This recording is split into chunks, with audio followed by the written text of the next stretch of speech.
പ്രിയപ്പെട്ടവരെ, പെൺകുട്ടികൾ ജിമ്മിന് പോകുന്ന കാലമാ. ജിമ്മിന് പോകുന്ന കാലമെന്ന് പറയുമ്പോൾ ഈ ലോകത്തിന്റെ നടുവേ നീങ്ങിക്കൊണ്ടിരിക്കുന്ന പെണ്ണിനും അവളുടെ ശരീരം ഒന്ന് മെച്ചപ്പെടുത്തണ്ടേ? ശരിയാ. പക്ഷേ പെണ്ണുങ്ങൾ മാത്രമുള്ള ജിമ്മിനല്ല. കാസർഗോഡ് ജില്ലയിൽ ചെന്നപ്പോഴാണ് ഒരു ചെറുപ്പക്കാരൻ പറഞ്ഞു, ഉസ്താദേ, ഇന്നിവിടെ ശക്തമായി പെൺകുട്ടികൾ ജിമ്മിന് പോകുന്നതിനെതിരെ പ്രസംഗിക്കണം. ഞാൻ പറഞ്ഞു, ഞാൻ പറയൂല. എന്തുകൊണ്ട്? പെൺകുട്ടികൾക്ക് അതിന് പോകുന്നത് എന്തെങ്കിലും നിഷിദ്ധമാണോ? എന്തെങ്കിലും മതപരമായിട്ട് അതിന് തെറ്റുണ്ടോ? ഏതെങ്കിലും പണ്ഡിതന്മാരത് മോശമാണെന്ന് പറഞ്ഞിട്ടുണ്ടോ? ആ സമയത്താണ് ആ ചെറുപ്പക്കാരൻ പറഞ്ഞു, ഉസ്താദേ, ആണുങ്ങളും പെണ്ണുങ്ങളും മിക്സ് ആയിട്ടുള്ള ജിമ്മാ. കേട്ടപ്പോൾ ഞെട്ടിപ്പോയി. ചെറുപ്പക്കാര് മസിലുരുട്ടി കയറ്റാൻ വേണ്ടിയിട്ട്, അവരുടെ ശരീരം ഇങ്ങനെ പവറാക്കാൻ വേണ്ടിയിട്ട് വരുമ്പോ, പെങ്ങളെ, നിന്റെ ശരീരത്തിലേക്കല്ലേ നോട്ടമുള്ളത്? അതുപോലെ തന്നെ ഡ്രൈവിംഗ് സ്കൂളിൽ ഭർത്താക്കന്മാര് വിടുമ്പോൾ, പെൺകുട്ടികളെ ബാപ്പമാര് വിടുമ്പോൾ, ആങ്ങളമാരെ പെങ്ങന്മാരെ വിടുമ്പോൾ, പെണ്ണുങ്ങൾ പഠിപ്പിക്കുന്ന ഡ്രൈവിംഗ് സ്കൂളിൽ വിട്ടോ അത്യാവശ്യമെങ്കിൽ. അതല്ലെങ്കിൽ നിങ്ങൾ പഠിപ്പിച്ചോ. അതല്ലാതെ പുരുഷന്മാര് മാത്രമുള്ളിടത്ത് വിടാൻ പാടില്ല. ഇതെല്ലാം തെറ്റ് തന്നെയാണ്. ഇതെല്ലാം തിന്മ തന്നെയാണ്. ഇതെല്ലാം മോശപ്പെട്ടത് തന്നെയാണ്. ഇതെല്ലാം വർജിക്കപ്പെടേണ്ടത് തന്നെയാണ്. ഇതെല്ലാം ശരിയാണെന്ന് വാദമാർക്കും തന്നെയില്ല. ഇതെല്ലാം നമ്മൾ ചെയ്യുമ്പോൾ നമ്മൾ ആരുടെ ഭക്ഷണമാ കഴിച്ചത്? ആര് തന്ന വെള്ളമാ നമ്മൾ കുടിച്ചത്? അല്ലാഹു റബ്ബുൽ ഇസ്സത്ത് തന്ന വെള്ളമല്ലേ?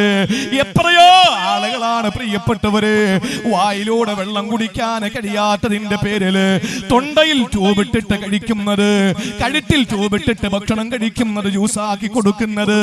ഈ പറയപ്പെട്ട ആളുകളൊക്കെ നിസ്കാരമുള്ളവരാണ്, നോമ്പുള്ളവരാ. ഇതൊന്നുമില്ലാതെ തന്നെ യഥേഷ്ടം നല്ല ഭരണക്കൂട്ടുകളുള്ള, രുചിക്കൂട്ടുകളുള്ള ഭക്ഷണം കഴിക്കാനുള്ള ഭാഗ്യം അല്ലാഹു റബ്ബുൽ ഇസ്സത്ത് നമുക്ക് തരുമ്പോൾ ഒരു നിമിഷമെങ്കിലും ചിന്തിച്ചിട്ടുണ്ടോ, ഞാൻ ആരുടെ ഭക്ഷണം കഴിച്ചിട്ടാണ് ഈ തിന്മ ചെയ്തത്?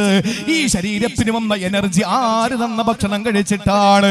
മഹാനായ ഇബ്രാഹിമിന് അധികം തങ്ങൾ പറഞ്ഞു, മോനെ, നീ തെറ്റ് ചെയ്യുന്നെങ്കിൽ ചെയ്തോ, പക്ഷെ ഫലാ തഅകുലു മിൻ റിസ്ഖില്ലാ, അല്ലാഹു എന്ന റാസിഖിന്റെ ഭക്ഷണം നീ കഴിക്കല്ല. ആ മനുഷ്യൻ പറഞ്ഞ മറുപടിയാണ്, എങ്ങനെയാണ് ഉസ്താദേ, എല്ലാം പടച്ചവൻ തരുന്നതല്ലേ, പിന്നെ എങ്ങനെയാണ് കഴിക്കാതിരിക്കാൻ പറ്റുക? അതല്ലാതെ വേറെ എന്തെങ്കിലും എവിടെയെങ്കിലും കിട്ടുവോ? എന്നാ മോനെ, മൂന്നാമതാകട്ടെ നീ ഒന്ന് ചിന്തിക്ക്. ഇനി പാപം ചെയ്യണമെന്ന് നിനക്ക് തോന്നുമ്പോൾ, അങ്ങനെ മനസ്സിന് നിനക്ക് ആഗ്രഹം വരുമ്പോൾ,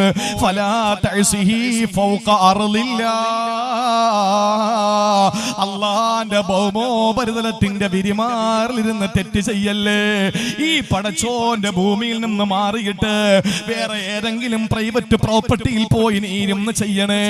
അതല്ലെങ്കിൽ പേഴ്സണൽ പ്രോപ്പർട്ടിയിൽ പോയിരുന്ന് നീ ചെയ്യണേ. അതല്ലാതെ ഒരിക്കലും നീ പടച്ചോന്റെ ഭൂമിയിൽ ഇരുന്നു കൊണ്ട് അവൻ നിഷിദ്ധമാക്കിയത് ചെയ്യല്ലേ. ഇത് പറഞ്ഞപ്പോഴും ആ മനുഷ്യൻ പറയുകയാണ്, സുബ്ഹാനല്ലാഹ്, ഐന അദ്ഹബു വകുല്ലു മാ ഫിൽ കൗനിലാ. എവിടെ പോകാനാ? ഇതെല്ലാം പടച്ചവന്റെതല്ലേ, ഇതെല്ലാം റബ്ബുൽ ഇസ്സത്തിന്റെതല്ലേ, ഇതെല്ലാം കരുണക്കടലിന്റെതല്ലേ. അതുകൊണ്ട് അതും കഴിയില്ല ഉസ്താദേ. എന്നാ പൊന്നുമോനെ, നാലാമത് ഞാനൊരു കാര്യം പറയാ. ഇനി പടച്ചവനുമായി ബന്ധമുള്ളതങ്ങ് വിട്ടേക്ക്, അത് നിനക്ക് പറ്റൂലെന്ന് മനസ്സിലായില്ലേ?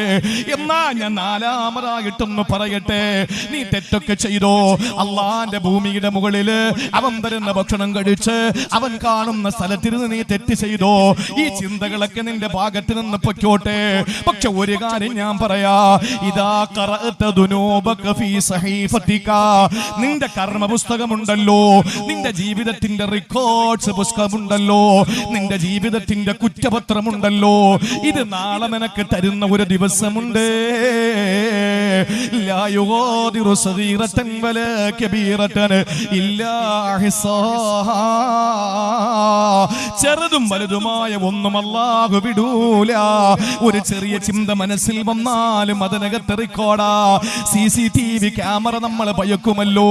ടൂ വീലറും ഫോർ വീലറും ഓടിച്ചു പോകുമ്പോൾ ക്യാമറ ഇരിക്കുന്നത് കണ്ടാൽ പ്രിയപ്പെട്ടവരെ, പിണറായി വിജയന്റെ പോലീസ് നമ്മളെ പിടിക്കുമെന്ന് ഭയപ്പെട്ടുകൊണ്ട് നമ്മൾ വളരെ പതുക്കെ പോകുന്നത് ക്യാമറ ഇരിക്കുന്നത് കൊണ്ടാ. എവിടെയെങ്കിലും പോയാൽ CCTV ക്യാമറ ഉണ്ടെങ്കിൽ നമ്മൾ വലിയ മുത്തഖീങ്ങളാ, നമ്മളപ്പോൾ വലിയ മുഖ്ലിസീങ്ങളാ. പക്ഷെ അതില്ലെങ്കിൽ നമ്മുടെ സ്വഭാവം നേരെ വിരുദ്ധമാ.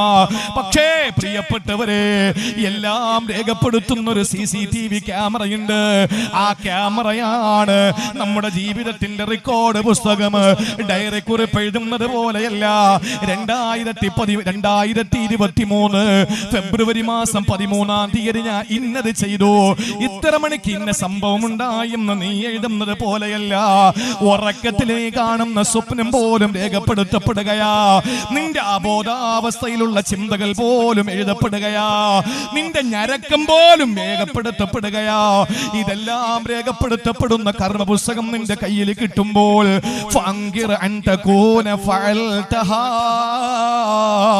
അല്ലാഹു റബ്ബുൽ ഇസ്സത്ത് എന്ന മാലിക്കുൽ മുൽക്കിന്റെ മുമ്പിൽ നിന്നുകൊണ്ട്, പടച്ചവന്റെ കോടതിയിൽ നിന്നുകൊണ്ട്, ഒരു ചാൻ മുകളിൽ കത്തിജ്വലിച്ചു നിൽക്കുന്ന അരുണന്റെ കിരണമേറ്റുകൊണ്ട് ചെമ്പത്തറ താപം കൊണ്ട് വിറയ്ക്കുന്ന മഹ്ശറ, ആ വൻസഭയിൽ നിന്നുകൊണ്ട് നീ പറയണം, അല്ലാഹുവേ ഞാനിത് നിഷേധിക്കുകയാണ്, ഇത് ഞാൻ ചെയ്തിട്ടില്ല, ഇത് ഞാൻ ചെയ്തിട്ടില്ല, ഇത് നിഷേധിക്കുന്നു എന്ന് നിനക്ക് പറയാൻ പറ്റുമെങ്കിൽ നീ തെറ്റ് ചെയ്തോ. ആ സമയത്തതാ വീണ്ടും മഹാനവറുകളോട് ശിഷ്യം പറയുകയാണ്, ഉസ്താദേ സുബ്ഹാനല്ലാഹ്, നിങ്ങൾ എന്തായി പറയുന്നത്, നിങ്ങൾ എന്തായി പറയുന്നത്? ഫൈനൽ കിറാമുൽ കാത്തിബീ, ഈ എഴുത്തുകാരായ റിപ്പോർട്ടർമാരായ മലക്കുകൾ അവിടെ ഉണ്ടല്ലോ. വൽ മലായികത്തുൽ ഹാഫിളൂ, പ്രൊട്ടക്ഷന്റെ മാലാകമാർ അവിടെ വരുന്നുണ്ടല്ലോ. വശുഹൂദുൻ നാതിഖൂ, എല്ലാം മിണ്ടുന്ന നമ്മുടെ അവയവങ്ങളും അവിടെ വരുമല്ലോ റബ്ബേ, അല്ലാഹുവിന്റെ ഹബീബ് വരുമല്ലോ ഉസ്താദേ. പിന്നെ എങ്ങനെയാണ് എനിക്ക് ആ തെറ്റ് ചെയ്യാൻ കഴിയുക? ഇതിനെ എങ്ങനെയാണ് എനിക്ക് അവഗണിക്കാൻ കഴിയുക?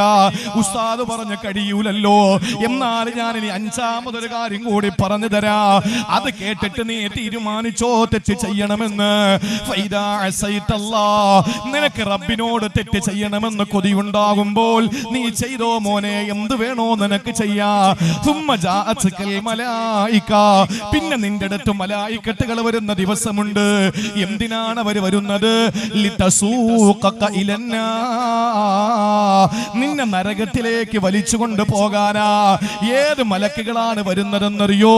അവര് ചിരിക്കൂല, അവര് സന്തോഷിക്കൂല, അവർക്ക് പുഞ്ചിരിയില്ല, അവർക്ക് കരുണയില്ല, അവർക്ക് കടാക്ഷമില്ല, അവർക്ക് ഒരിക്കലും ഒരാളെ സന്തോഷപ്പെടുത്തുന്ന സംവിധാനമില്ല.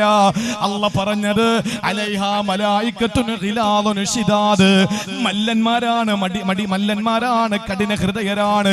അങ്ങനത്തെ മലക്കുകൾ നിന്നെ വലിച്ചടച്ചുകൊണ്ട് പോകാൻ ഒരുങ്ങുമ്പോൾ പൊന്നുമോനെ ഫലാ തദ്ഹബ് മഅഹും, നീ അവരോടൊപ്പം പോകാതെ അവിടെ തന്നെ അങ്ങ് നിന്നാ മതി. എന്നിട്ട് നീ പോയി തെറ്റ് ചെയ്തോ, നരകത്തിൽ പിടിച്ചുകൊണ്ട് പോകുമ്പോ നീ പോകരുത്, അവിടെ തന്നെ അങ്ങ് നിൽക്കണം. ഈ മനുഷ്യൻ പറയുന്നു സുബ്ഹാനല്ലാഹ്, ഉസ്താദേ നിങ്ങൾ എന്താ പറയുക? ഫഹല്ലി ഖുവതൻ അലൈഹി ഇന്നമാ യസൂഖൂനനി സൗഖാ, എനിക്കെങ്ങനെയാണ് പോകാതിരിക്കാൻ പറ്റുക? അവര് വലിച്ചടച്ച് പിടിച്ചു വലിച്ചു കൊണ്ട് പോകൂലേ, പിന്നെ ഞാൻ എങ്ങനെയാണ് പോകാതിരിക്കുന്നത്? ഇത് പറഞ്ഞിട്ട് ആ മഹാനായ മനുഷ്യൻ പറയുകയാണ്, മഹാനായ ഇബ്രാഹിമിന് അധികം തങ്ങൾ ചോദിക്കുകയാണ്, പൊന്നുമോനെ ഇനി പറ, നിനക്ക് തെറ്റു ചെയ്യണോ? ഇനി നിനക്ക് ആഗ്രഹമുണ്ടോ തിന്മകൾ ചെയ്യാ? ആ മനുഷ്യൻ പറഞ്ഞു, ഇല്ല ഉസ്താദ്, എനിക്കിനി മോഹങ്ങളൊന്നുമില്ല, ഇനി എനിക്ക് വൈകാരിക ചിന്തകളൊന്നുമില്ല, എല്ലാം ഞാനിതാ വെച്ച് അവസാനിപ്പിക്കുകയാ. തസവ്വുഫിന്റെ ഉന്നതമായ മേഖലകളിലേക്ക് പറന്നുയർന്നെങ്കിൽ എന്നെ കേൾക്കുന്ന താഴെ അങ്ങോട്ടുള്ള സഹോദരങ്ങളോട് പറയുകയാണ്, അള്ളാന്റെ കണ്ണു വെട്ടിച്ചൊരു തെറ്റും ചെയ്യാ, പടച്ചതമ്പുരാനെ മറച്ചുകൊണ്ടൊന്നും ചെയ്യാ നമ്മളെ കൊണ്ട് കഴിയില്ലെങ്കിൽ അള്ളാഹുവാണ് ഏത് സമയത്തും നമ്മളോടൊപ്പമുള്ളത്. ഇല്ലാഹുവ മഅഹും ഐനമാ കാനൂ, എവിടെ പോയാലും അല്ലാഹ് നമ്മളോടൊപ്പം ഉണ്ട്. എവിടെ പോയാലും അല്ലാഹ് നമ്മളോടൊപ്പമുണ്ട്. അല്ലാഹുവിന്റെ ആ പരിശുദ്ധമായ ആ ഒരു സാന്നിധ്യം നമുക്ക് വലിയ ഒരു അനുഗ്രഹമാണ്.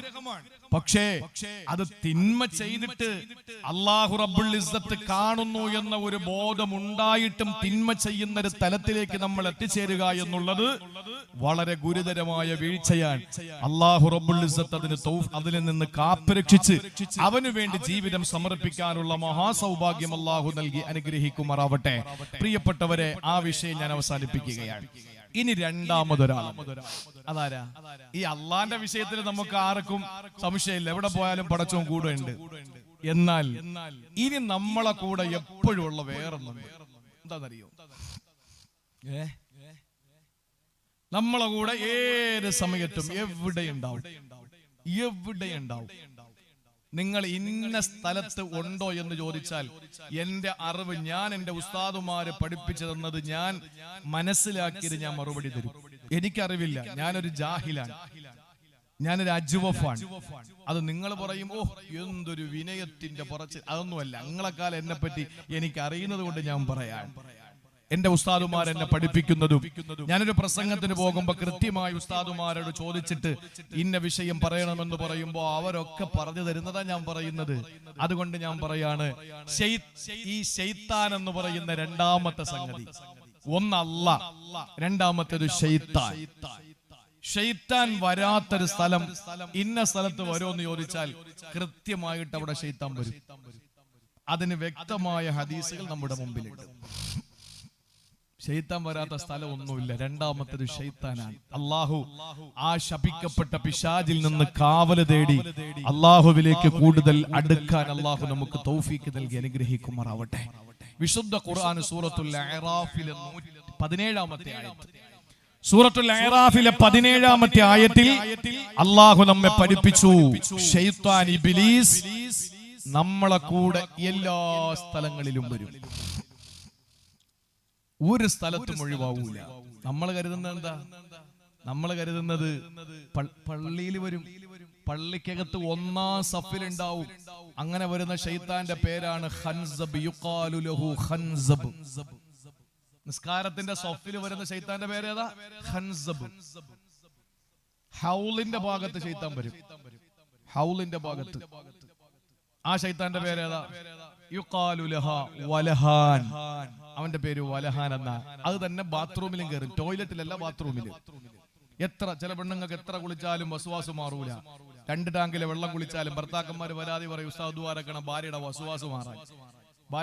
ഞാനിപ്പോ എവിടെ പ്രസംഗിക്കാൻ പോയ പിന്നെ പാഴായ മോദിന് വേണ്ടി ദുആരക്കണം 101 രൂപ.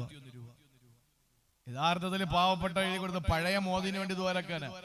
ഇച്ചിരി നീണ്ടുപോയി ഒരു അക്ഷരത്തിന്റെ അപ്പുറത്ത്. അപ്പൊ അതാണ്. അപ്പൊ നമ്മുടെ ജീവിതത്തില് നമ്മൾ കരുതുന്നതിന് അപ്പുറത്ത് കാര്യങ്ങളുണ്ട്, നമ്മൾ ചിന്തിക്കുന്നതിന് അപ്പുറത്ത് കാര്യങ്ങളുണ്ട്. വസ്വാസ് വരുന്നത് എന്തുകൊണ്ടാണ്? നമ്മൾ കരുതും അതാണ് ശുദ്ധിയുടെ ഭാഗം. ചില ആളുകൾ കണ്ടിട്ടില്ലേ, ബാത്റൂമിൽ കയറിയ പെട്ടെന്നൊന്നും പുറത്തിറങ്ങൂല. വസ്വാസാണ്. അത് വരാതിരിക്കാൻ നമ്മൾ എപ്പോഴും റബ്ബിനോട് കാവൽ ചോദിക്കണം. ഇല്ലെങ്കിൽ ഒരു എല്ലാവരും കൂടെ ഒരുമിച്ച് കിടക്കുന്ന റൂമാണെങ്കിൽ വലിയ ബുദ്ധിമുട്ടാണ്, വലിയ പ്രയാസമാണ്. ആളുകളൊക്കെ ബുദ്ധിമുട്ടിച്ച് ഇടങ്ങേറാക്കേണ്ടി വരും. വസ്വാസ് വലിയൊരു പ്രശ്നമാണ്. മിൻ ശർരിൽ വസ്വാസിൽ ഖന്നാസ് അല്ലദീ യുവസ്വിസു ഫീ സുദൂരിന്നാസ് മിനൽ ജിന്നത്തി വന്നാസ്. നമ്മൾ എന്നും കാവൽ തേടുന്ന ഒരു സൂറയല്ലേ ഇത്? അള്ളാഹുവിനോട് എപ്പോഴും ചോദിക്കുന്നുണ്ടല്ലോ. വസ്വാസ് വലിയ പ്രശ്നമാണ്. ഈ വസ്വാസ് വരുത്തുന്നത് ശൈത്താനാണ്. യുഖാലു ലഹു വലഹാൻ. ഇനി ടോയ്ലറ്റിൽ മാത്രം 2 ശൈത്താന്മാരുണ്ട്. അവരെന്താന്നറിയോ? കമിതാക്കളാണ്. അവര് കപ്പിൾസാണ്. അവര് കമിതാക്കളാണ്. അവര് കുടുംബക്കാരാണ്. അതുകൊണ്ടാണ് നമ്മൾ കേറുമ്പോ എന്ത് പറയുന്നു? അവിടെയുള്ള ശൈത്താന്റെ പേര്, കക്കൂസിൽ മാത്രം കാണുന്ന ഒരു ശൈത്താന്റെ പേരാണ് ഖുബ്സ് ഖബായിസ്. നമ്മൾ കേറുമ്പോ എന്ത് പറയും? അല്ലാഹുമ്മ ഇന്നി അഊദു ബിക മിനൽ ഖുബ്സി വൽ ഖബായിസി. ആൺകൊതു പെൺകൊതു എന്നല്ല, അത് അങ്ങനെയല്ല അതിന്റെ അർത്ഥം. ആൺ പിശാച് പെൺ പിശാചിൽ നിന്ന് ഞാൻ കാവൽ തേടുന്നു എന്ന് പറഞ്ഞിട്ട് നമ്മൾ കേറുകയാണ്. അല്ലേ? ഇനി എവിടെ വരേണ്ടത്? ഇനി ശൈത്താൻ എവിടെ വരേണ്ടത്? നിസ്കരിക്കുന്നവന്റെ അടുത്ത് വരും, സദഖ കൊടുക്കുന്നവന്റെ അടുത്ത് 70 ശൈത്താൻ വരുമെന്ന് നബി മുഹമ്മദ് മുസ്തഫ. നിസ്കരിക്കുന്നവന്റെ അടുത്ത് വരുന്ന ശൈത്താൻ ഖൻസബ്, ഒറ്റൊരുത്തൻ. ഹൗലിന്റെ ഭാഗത്ത് വരുന്നത് ഒറ്റ ഒരുത്തൻ വലഹാൻ. ബാത്റൂമിൽ 2 എണ്ണം ആണും പെണ്ണും ഉണ്ട്, ഖുബസും ഖബായിസും. പക്ഷെ സദഖ കൊടുക്കുന്നവനെടുക്കൽ വരുന്നത് 70 ശൈത്താൻ. ഈ 70 ശൈത്താനെയും പോരാടി പിടിച്ചിരുത്തി അടിച്ച് കിടത്തിയിട്ട് ഒരാൾക്ക് ഒരു 10,000 രൂപ കൊടുക്കാൻ പറ്റും. അതുകൊണ്ടാണ് എല്ലാരും കക്കൂസി പോകും, ഒരു പ്രശ്നവും ഇല്ല. ഖുബസിനെ ഖബായിസിനെയൊക്കെ കാലുമടക്കി അടിക്കും, ഒരു പ്രശ്നവും വരൂല. പള്ളിയിൽ എല്ലാവരും വരും. എന്ത് ഹൻസബ് മാറിയിക്കടാന്ന് പറയും, ചേർന്നിക്കടാന്ന് മറ്റൊരിടത്ത് പറയും, അപ്പോഴൊക്കെ ആയി. ഇല്ലെങ്കിൽ ഇമാമ നിർത്തിക്കോളും. ഹൗലിന്റെ എവിടെ പോയാൽ ഇപ്പൊ അള്ളാന്റെ തൗഫീഖ് കൊണ്ട് എവിടെ പോയാലും വെള്ളം കുറച്ചേ വരുള്ളൂ.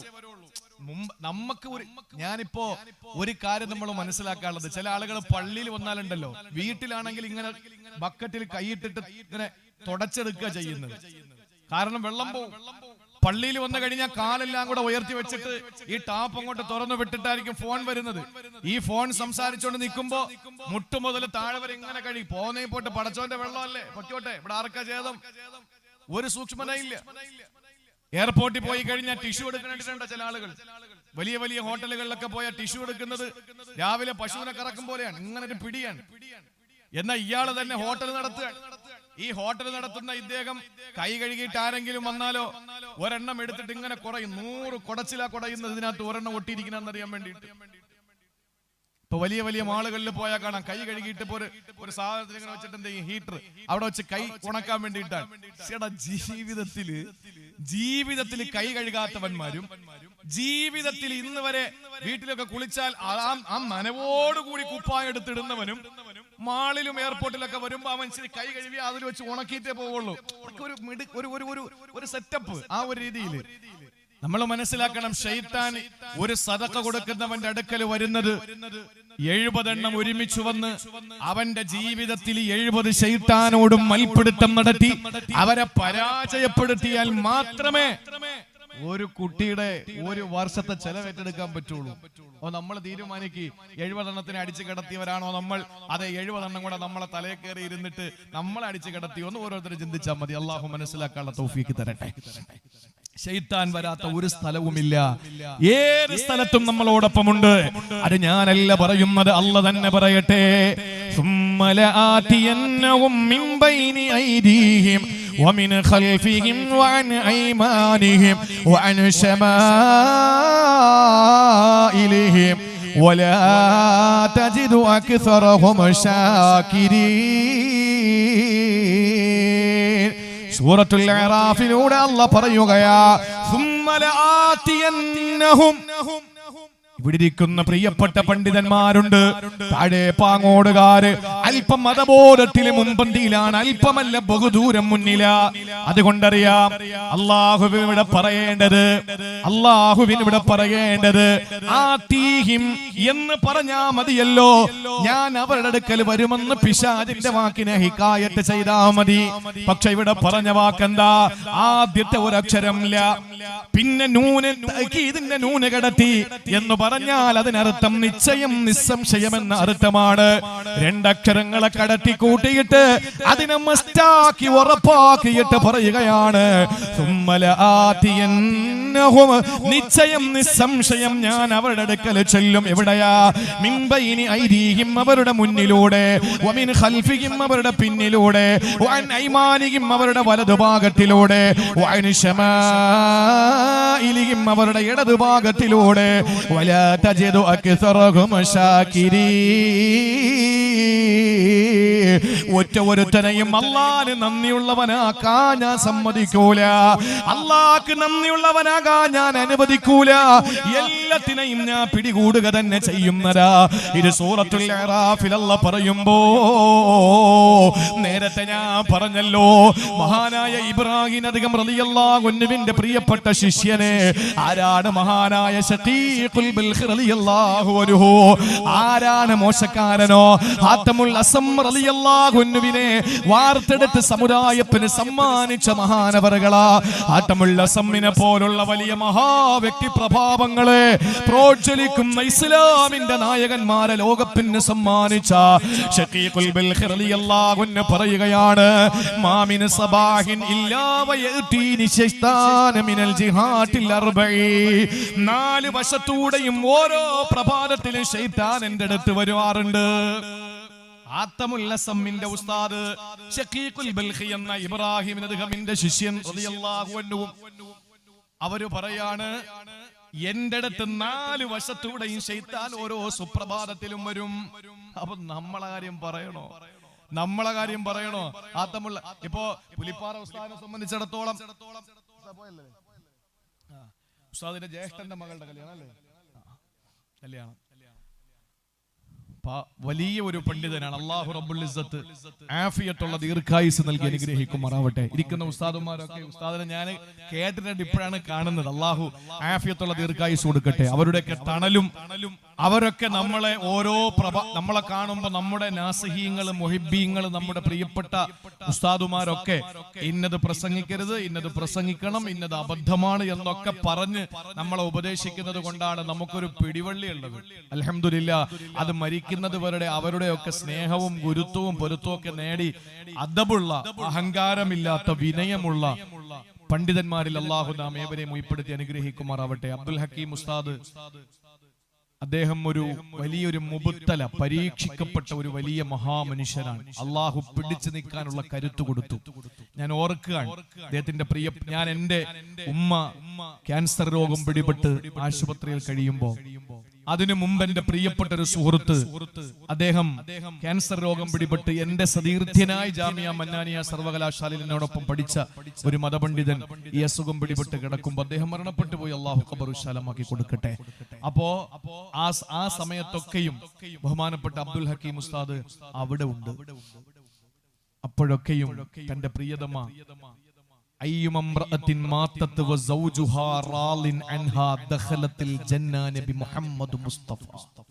ഒരൊറ്റ ക്വാളിറ്റി മതി.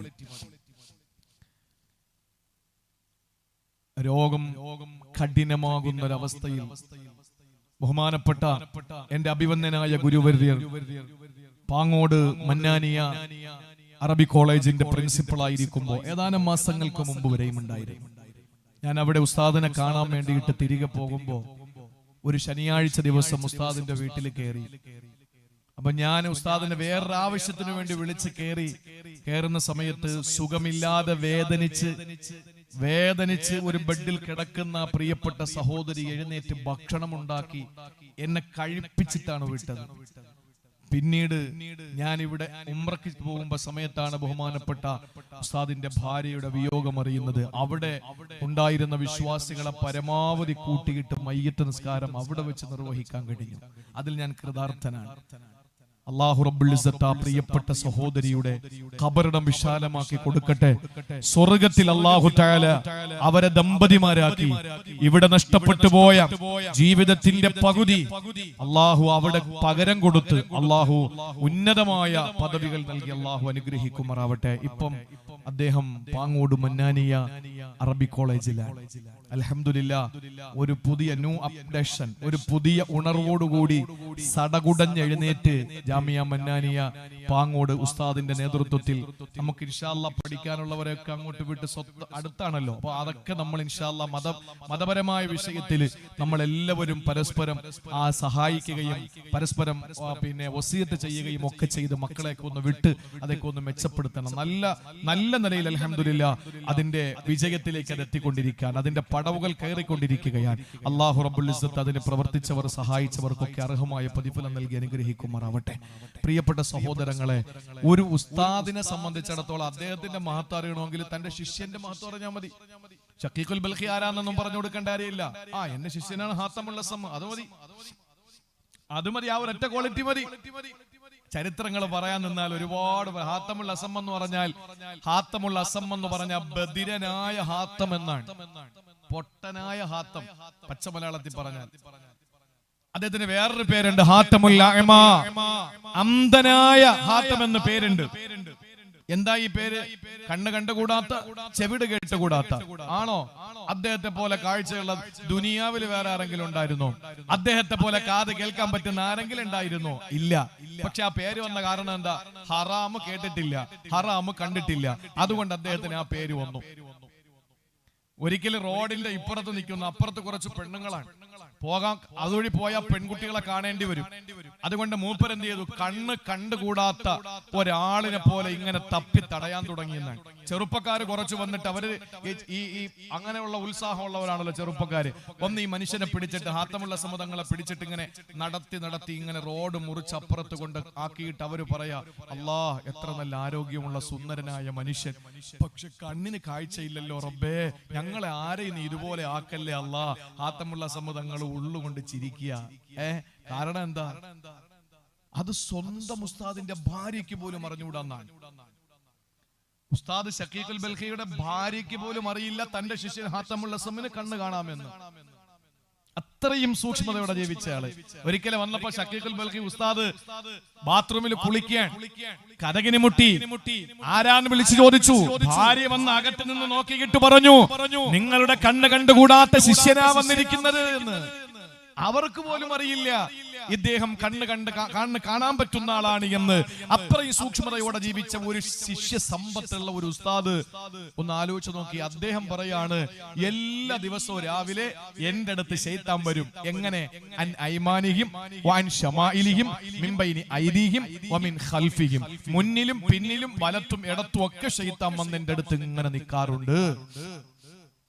എന്നിട്ട് മഹാനവറുകൾ പറയാൻ, നമ്മുടെ അടുത്ത് വരും പ്രിയപ്പെട്ടവരെ, ഓരോരുത്തരുടെ അടുത്തും ശൈത്താൻ ഓരോ ദിവസം രാവിലെ, നാളെ നേരം വെളുത്ത് നോക്ക്, തിങ്കളാഴ്ച രാവിലെ നിങ്ങളുടെ അടുത്ത് വരും. 4 സൈഡിൽ നിന്ന് വരുന്ന ശൈത്താന്മാരും പറയുന്നത് വ്യത്യസ്തമാണ്. അത് പറയുമ്പോൾ നമുക്ക് മനസ്സിലാവും, ഷടാ ഇന്ന് ഞായറാഴ്ച എന്റെ അടുത്ത് വന്നല്ലോ, ഇന്ന് ഞായറാഴ്ചയും എന്റെ അടുത്ത് വന്നിട്ടല്ലേ പോയത് എന്ന് ബോധം വരുന്നത് അപ്പോഴാണ്. ശഖീഖുൽ ബൽഖി റളിയല്ലാഹു അൻഹു പറയുകയാണ്, അമ്മാ ബൈന യദൈ, എന്റെ മുന്നിലൂടെ വരുന്ന ശൈത്താൻ ഫയഖൂൽ, നേരം വെളുക്കുമ്പോൾ എന്റെ അടുത്ത് വന്നിട്ട് പറയുകയാണ്, ലാ തഖഫ് ഇന്നല്ലാഹ ഗഫൂർ,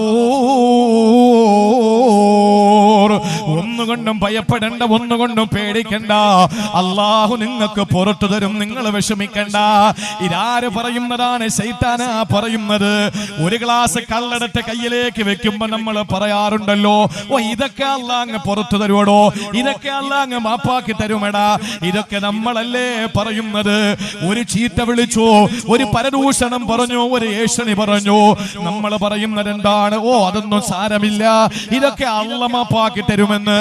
ആ ഒരു ശുഭാപ്തി വിശ്വാസം നല്ലതാണ്. പക്ഷേ ഇതിനെ പ്രേരിപ്പിക്കുന്നതാരെന്നറിയോ? നമ്മുടെ മുന്നിലൂടെ വരുന്ന ശൈത്താനാണ് എന്ന് മഹാനായ ശഖീഖുൽ ബൽഖി വീണ്ടും മഹാനവറുകൾ പറയുകയാ. ഞാനൊന്ന് ചോദിക്കട്ടെ പെങ്ങളെ, ഇങ്ങനെ പലരും വന്നിട്ടില്ലേ? പലപ്പോഴും നമ്മുടെ മനസ്സിൽ അങ്ങനെ ഒരു ചിന്ത വന്നിട്ടില്ലേ? എനിക്ക് അല്ല പുറത്തു തരും, എനിക്ക് പുറത്തില്ലെങ്കിൽ പിന്നെ ആർക്കാ അല്ല പൊറുക്കുക? അത് തോന്നിപ്പിക്കുന്നത് ശൈത്താൻ തന്നെയാണ്. എന്നാൽ മഹാനവറുകൾ പറയുന്നു, അമ്മാമിൻ ഖൽഫി, എന്റെ പിറകിലൂടെ വരുന്ന പിശാച് ഫയഖൂൽ, എന്നോട് വന്നിട്ട് പറയുന്നു, ഫയുഖവ്വിഫുനി മിൻ വഖൂഇ ഔലാദി ഫിൽ ഫഖരി, എന്റെ മക്കളുടെ ദാരിദ്ര്യം എന്നോട് ഓർമ്മപ്പെടുത്തുന്നത് പിറകിലൂടെ വരുന്ന ശൈത്താനാ. പള്ളിക്ക് വേണ്ടി 10,000 കൊടുക്കാൻ പറയുമ്പോ, അല്ലോ ഞാൻ ഈ 10 രൂപ കൊടുത്താൽ എന്റെ മക്കളുടെ സ്കൂൾ ഫീസ് അടയ്ക്കുന്നതാരാ? പടച്ചവനെ, ഞാൻ 25,000 രൂപ കൊടുക്കുകയോ? 25,000 രൂപ എന്ന് പറഞ്ഞാൽ എന്റെ മക്കൾക്ക് 2.5-3 മാസത്തോളം ഫീസ് അടയ്ക്കാനുണ്ടല്ലോ. ഇങ്ങനെ മക്കള് പട്ടിണിയായി പോകും, പരിവട്ടത്തിലായി പോകും എന്ന് പറഞ്ഞുകൊണ്ട് പിശാചാണ് പിറകിലൂടെ വന്ന് നിന്നെ സദഖയിൽ നിന്ന് പിന്തിരിപ്പിക്കുന്നതത്രേ. അങ്ങനെ വന്നിട്ടില്ലേ പ്രിയപ്പെട്ടവരെ? എന്നിട്ട് മഹാനവറുകൾ പറയുന്നു, അമ്മാമിന് ഖിബലി യമീനി, എന്റെ വലതുഭാഗത്തൂടെ ശൈത്താൻ വന്നിട്ട് എന്നോട് പറയുന്നത്, യതീനി മിനസനാ, ഒരുപക്ഷേ ഇത് എന്നെ പോലുള്ള പ്രഭാഷകരുടെ അടുക്കലാണ് കൂടുതൽ വരുന്നത്. വലതുഭാഗത്തൂടെ കടന്നു വരൂ, എന്നിട്ട് ഇങ്ങനെ നിന്നെ പറ്റി പുകഴ്ത്തി പറയൂ, നിങ്ങൾ വലിയ ആളാ, നിങ്ങൾ വലിയ പ്രാസംഗികനാ എന്നൊക്കെ ഇങ്ങനെ ഓരോ പുകഴ്ത്തലുകൾ ഇങ്ങനെ ഓരോന്ന് പറയുകയാ. അപ്പോഴും നമ്മൾ അറിയാതെ മുദരിസന്മാരെ കണ്ടാൽ നമ്മൾ മറന്നു പോകുന്നു. വലിയ വലിയ പ്രായമുള്ള ഉസ്താദുമാരെ കാണുമ്പോ നമുക്ക് പുച്ഛം തോന്നുന്നു. അവരാരാണ്? അവരിട്ട വട്ടത്തില് തവളയുടെ കുളം പോലെയല്ലേ അവരുള്ളത്. നമ്മൾ പാറി പറന്ന് നടക്കുകയല്ലേ എന്ന ചിന്ത ശൈത്താൻ കൊണ്ടുതരൂ. അത് വലതുഭാഗത്തൂടെ വരുന്ന ശൈത്താൻ ശൈത്താന്റെ തോന്നല. എന്നാൽ ഇടതുഭാഗത്തുകൂടെ ശൈത്താൻ വരും. എന്നിട്ട് ആ ശൈത്താൻ എന്താണ് ചെയ്യുന്നതെന്നറിയോ?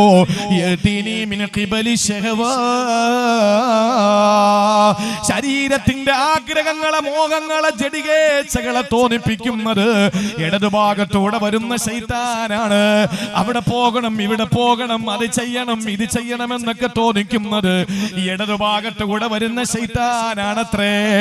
ആ സമയത്ത് ശഖീഖുൽ ബൽഖി തന്നെ പറയുകയാണ്, ഇത് വേറെങ്ങുമുള്ളതല്ല, ഇതേതെങ്കിലും വാറോലയിലുള്ളതല്ല പ്രിയപ്പെട്ടവരെ. അള്ളാന്റെ വിശുദ്ധമായ ഖുർആനിനെ തഫ്സീർ ചെയ്തിട്ടുള്ള ഇമാമുന റാസി തങ്ങളെ പോലെ, ഇമാം സ്വാബി തങ്ങളെ പോലെ, ഇമാം ജലാലൈനി തങ്ങളെ പോലെ, ഇമാം ഇബ്നു കസീറിനെ പോലെ, ഇമാം തഹാവിയെ പോലെ എത്ര വിശുദ്ധമായ ഖുർആനിന്റെ തഫ്സീറുകൾ ഉണ്ടെന്നറിയോ? അതിലൊരു വലിയ മഹാനാണല്ലോ ഇമാം ഖാസിനി റഹിമഹുല്ലാഹ്. അദ്ദേഹത്തിന്റെ തഫ്സീറുൽ ഖാസിനിൽ വളരെ വ്യക്തമായി ഇത് കൊടുത്തിട്ടുണ്ട്. പ്രിയപ്പെട്ടവരെ, ആ സമയത്ത് രക്ഷപ്പെടാനുള്ള മാർഗം എന്തെന്നറിയോ? അതുകൂടി പഠിച്ചു വെച്ചോ. ഇത് ലൈവ് ടെലികാസ്റ്റ് ആണല്ലോ. ഇത് ഓരോരുത്തരും നാളകളിരുന്ന് കേട്ടിട്ട് ഈ ആയത്തുകളൊന്ന് എഴുതി പഠിക്കണേ. എല്ലാവർക്കും മറ്റെന്തിനും സമയമുണ്ടല്ലോ, ബുദ്ധിയുണ്ടല്ലോ. ഏത് സിനിമാ പാട്ട് പാടാനും അവർക്കറിയാം. ഏത് കളിക്കാരുടെ രാജ്യത്തിന്റെ പേരുകൾ വേണമെങ്കിലും മക്കളെ പഠിപ്പിക്കാം. പോരെ പോരെ പോരെ പോരാ. മുന്നിലൂടെ ശൈത്താൻ വരുമ്പോൾ മഹാനായ ശഖീഖുൽ ബൽഖി തങ്ങളോട് വന്നിട്ട് നിങ്ങൾക്ക് എന്ത് വേണോ ചെയ്തോ അല്ലാഹ് പുറത്തു തരുമെന്ന് പറയുമ്പോ ഞാൻ ഓതാറുണ്ട്. ആര് പറയുന്നു? ശഖീഖ് തങ്ങൾ പറയാ, ഞാൻ ഓതാറുണ്ട്. വഇന്നീ ലഗഫാറുൽ ലിമൻ താബ വആമന വഅമില സാലിഹൻ സുമ്മ ഇഹ്തദാ. ഇത് ഓതുമ്പോ ശൈത്താൻ അവന്റെ വഴിക്കങ്ങ് പോകും. എന്താണ് അതിന്റെ അർത്ഥമെന്നറിയോ? എല്ലാവനും അല്ല പുറത്തു കൊടുക്കൂലടോ. കണ്ടവനും കേട്ടവനും അല്ല പുറത്തു കൊടുക്കൂലടോ. അല്ല പൊറുക്കുന്നവനാണ്, പൊറുക്കലിനെ ഇഷ്ടപ്പെടുന്നവനാണ്, ഗഫാറാണ്, ഗഫൂറാണ്. പക്ഷെ അല്ല പൊറുക്കുന്നത് ആർക്കെന്നറിയോ? ഇന്നീല ഗഫാർ, ഞാൻ വല്ലാതെ പാപങ്ങൾ പൊറുക്കുന്നവൻ തന്നെ. പക്ഷേ ആർക്കാണ്? ലിമൻ താബ, പശ്ചാത്തപിക്കുന്നവന്, വആമന, എന്നെ കൊണ്ട് വിശ്വസിക്കുന്നവന്, വഅമില സാലിഹാ, സൽക്കർമ്മങ്ങൾ ചെയ്യുന്നവന്, ലിമൻ ഇഹ്തദാ സുമ്മ ഇഹ്തദാ, എന്നിട്ട് നല്ല വഴിയേ നടക്കുന്നവന് ഞാൻ പുറത്തു കൊടുക്കൂ. വീണ്ടും വീണ്ടും കള്ള് കുടിക്കുന്നവന് പൊറുക്കൂല, വീണ്ടും വീണ്ടും പലിശ വാങ്ങുന്നവന് പൊറുക്കൂല. ഇത് പറയുമ്പോ ശൈത്താൻ അതുവഴി അങ്ങ് പോകാറുണ്ട്. പുറകിലൂടെ വന്നിട്ട് നിന്റെ മക്കളുടെ ദാരിദ്ര്യത്തെപ്പറ്റി നീ മറക്കരുത്. പള്ളിക്കും മദ്രസയ്ക്കും എന്തിനാണ് കൊടുക്കുന്നത്? ഇതിനെപ്പറ്റി നിന്നോട് ഓർമ്മിപ്പിക്കുമ്പോൾ നീ പറയേണ്ടത് എന്തെന്നറിയോ? ശഖീഖ് തങ്ങൾ പറയുന്നു, എന്റെ പുറകിലൂടെ വന്ന മക്കളുടെ ദാരിദ്ര്യവും പ്രാരാബ്ദവും എന്നോട് പറയുമ്പോ ഞാൻ അവിടെ നിന്നുകൊണ്ട് ഓതും, വമാ മിൻ ദാബ്ബ ഫിൽ അർളി ഇല്ലാ അലല്ലാഹി റിസ്ഖുഹാ. ഭൂമിയിലൂടെ നീങ്ങുന്ന ഏത് ജീവജാലങ്ങൾക്കും, ഭൂമിയിലെ ഏത് മനുഷ്യർക്കും, ഏത് ജീവജാലങ്ങൾക്കും, പച്ചക്കരലുള്ള ഏത് ജീവികൾക്കും ഇല്ലാ അലല്ലാഹി റിസ്ഖുഹാ, അല്ലാഹുവിന്റെ അടുക്കൽ അവർക്കുള്ള അന്നമുണ്ട്. ഇത് പറഞ്ഞ അവന്റെ വഴിക്ക് പോയിക്കോളും. നമ്മളെ കൂടെ എസ് വെച്ച് കൊടുക്കും. ശരിയാണ്, എല്ലാം കൂടെ ഞാൻ കെട്ടിപ്പിടിച്ച് വെച്ചാലല്ലേ എന്റെ മക്കൾക്ക് കൊടുക്കാൻ പറ്റുള്ളൂ. എന്റെ പൊന്ന് സഹോദരങ്ങളെ, അള്ളാഹു ജനിപ്പിച്ചോ? വായ കീറിയ അല്ലാഹ്. സജദ വജ്ഹിയ ലില്ലദീ ഖലഖഹു വസവ്വറഹു വശഖ സംഅഹു വബസറഹു. നമ്മൾ പറയുമല്ലോ തിലാവത്തിന്റെ സുജൂദില്, അല്ലാഹുവേ എന്റെ കാത് കീറിട്ടെന്ന, എന്റെ കണ്ണ് കീറിട്ടെന്ന, എന്റെ വായ കീറിട്ടെന്ന അല്ലാഹ്. വായ കീറിയവൻ അല്ലാഹുവാണെങ്കിൽ അന്നം തരാം അവൻ അറിയാം. ഇമാം ഷാഫി തങ്ങളുടെ വാക്ക് കടമെടുത്താൽ, ജീവിച്ചിരുന്നാൽ അന്നം, മരിച്ചാൽ മണ്ണ്, ജീവിതം രാജകീയം, മനസ്സ് സ്വസ്ഥം. അതാകണം നമ്മൾ.